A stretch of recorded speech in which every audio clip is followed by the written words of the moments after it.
The Emerald City of Oz. Chapter 23. How They Encountered the Flutterbudgets. They were soon among the pretty hills and valleys again, and the sawhorse sped up hill and down at a fast and easy pace, the roads being hard and smooth. Mile after mile was speedily covered, and before the ride had grown at all tiresome they sighted another village. The place seemed even larger than Rigmarole Town, but was not so attractive in appearance. "This must be Flutterbudget Center," declared the wizard. "You see, it's no trouble at all to find places if you keep to the right road." "What are the Flutterbudgets like?" inquired Dorothy. "I do not know, my dear, but Ozma has given them a town all their own, and I've heard that whenever one of the people becomes a Flutterbudget, he is sent to this place to live." "That is true," Ambi added. "Flutterbudget Center and Rigmarole Town are called the defensive settlements of Oz." The village they now approached was not built in a valley, but on top of a hill, and the road they followed wound around the hill like a corkscrew, ascending the hill easily until it came to the town. "Look out!" screamed a voice. "Look out, or you'll run over my child." They gazed around and saw a woman standing upon the sidewalk nervously wringing her hands as she gazed at them appealingly. "Where is your child?" asked the sawhorse. "In the house," said the woman, bursting into tears. "But if it should happen to be in the road, and you ran over it, those great wheels would crush my darling to jelly." "Oh dear! Oh dear! Think of my darling child being crushed to jelly by those great wheels." "Gid dap!"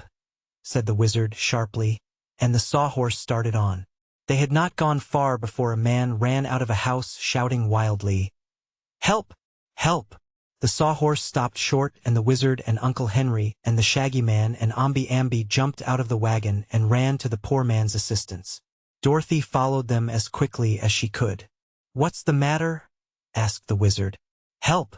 Help!" screamed the man. "My wife has cut her finger off and she's bleeding to death." Then he turned and rushed back to the house, and all the party went with him.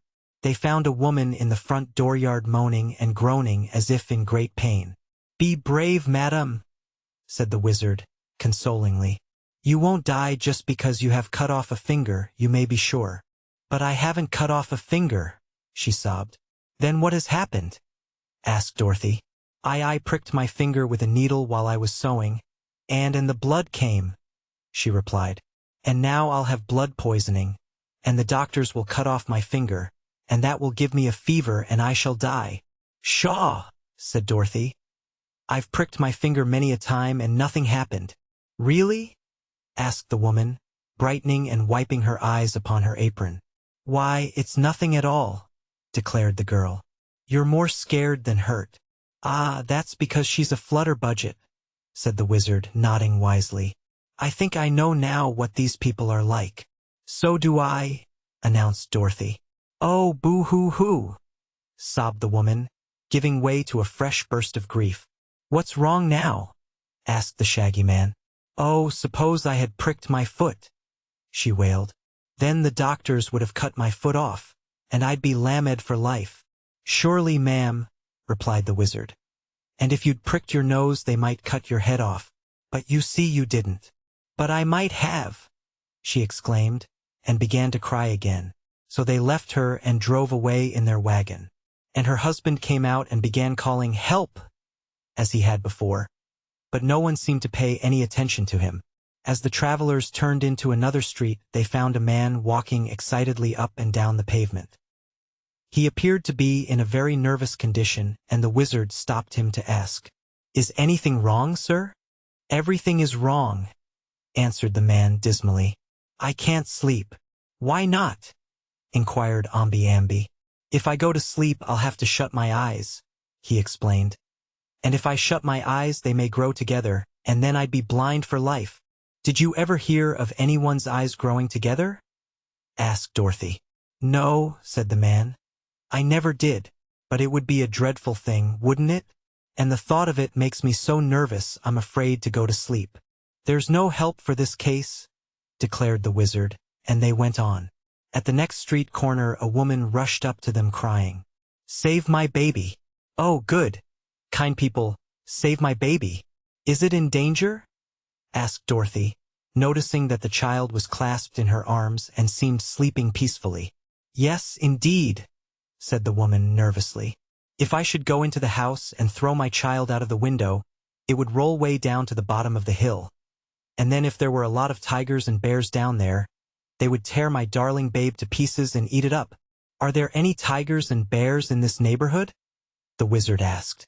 "I've never heard of any," admitted the woman. "But if there were, have you any idea of throwing your baby out of the window?" questioned the little man. "None at all," she said. "But if, all your troubles are due to those ifs," declared the wizard. "If you were not a flutterbudget, you wouldn't worry." "There's another if," replied the woman. "Are you a flutterbudget too?" "I will be if I stay here long," exclaimed the wizard nervously. "Another if," cried the woman. But the wizard did not stop to argue with her. He made the sawhorse canter all the way down the hill, and only breathed easily when they were miles away from the village. After they had ridden in silence for a while, Dorothy turned to the little man and asked, "Do ifs really make flutterbudgets?" "I think the ifs help," he answered seriously. "Foolish fears and worries over nothing, with a mixture of nerves and ifs, will soon make a flutterbudget of anyone." Then there was another long silence, for all the travelers were thinking over this statement, and nearly all decided it must be true. The country they were now passing through was everywhere tinted purple, the prevailing color of the Gillikin country. But as the sawhorse ascended a hill, they found that upon the other side everything was of a rich yellow hue. "Aha!" cried the Captain General. "Here is the country of the Winkies. We are just crossing the boundary line. Then we may be able to lunch with the Tin Woodman," announced the wizard joyfully. "Must we lunch on tin?" asked Aunt Em. "Oh, no," replied Dorothy. "Nick Chopper knows how to feed meat people, and he will give us plenty of good things to eat, never fear. I've been to his castle before." "Is Nick Chopper the Tin Woodman's name?" asked Uncle Henry. "Yes, that's one of his names," answered the little girl. "And another of his names is Emperor of the Winkies. He's the king of this country, you know, but Ozma rules over all the countries of Oz." "Does the Tin Woodman keep any flutterbudgets or rigmaroles at his castle?" inquired Aunt Em uneasily. "No, indeed," said Dorothy positively. "He lives in a new tin castle, all full of lovely things." "I should think it would rust," said Uncle Henry. "He has thousands of Winkies to keep it polished for him," explained the wizard. "His people love to do anything in their power for their beloved emperor, so there isn't a particle of rust on all the big castle." "I suppose they polish their emperor, too," said Aunt Em. "Why, some time ago he had himself nickel-plated," the wizard answered. "So he only needs rubbing up once in a while.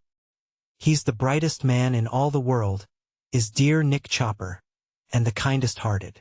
"I helped find him," said Dorothy reflectively. "Once the Scarecrow and I found the Tin Woodman in the woods, and he was just rusted still that time and no mistake. But we oiled his joints, and got him good and slippery, and after that he went with us to visit the wizard at the Emerald City." "Was that the time the wizard scared you?" asked Aunt Em. "He didn't treat us well at first," acknowledged Dorothy, "for he made us go away and destroy the Wicked Witch.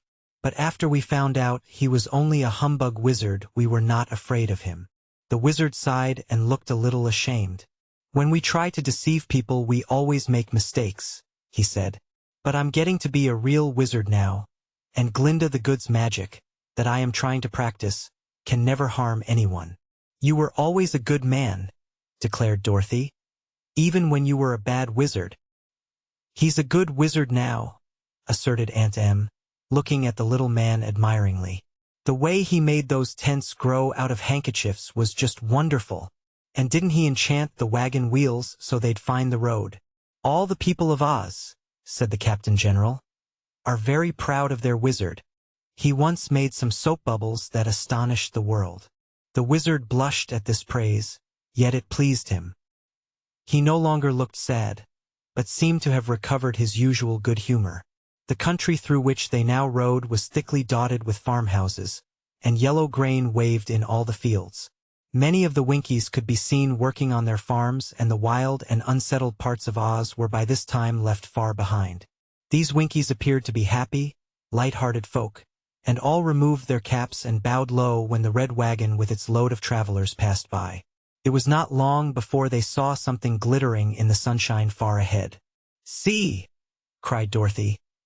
"That's the Tin Castle, Aunt Em," and the Sawhorse, knowing his passengers were eager to arrive, broke into a swift trot that soon brought them to their destination.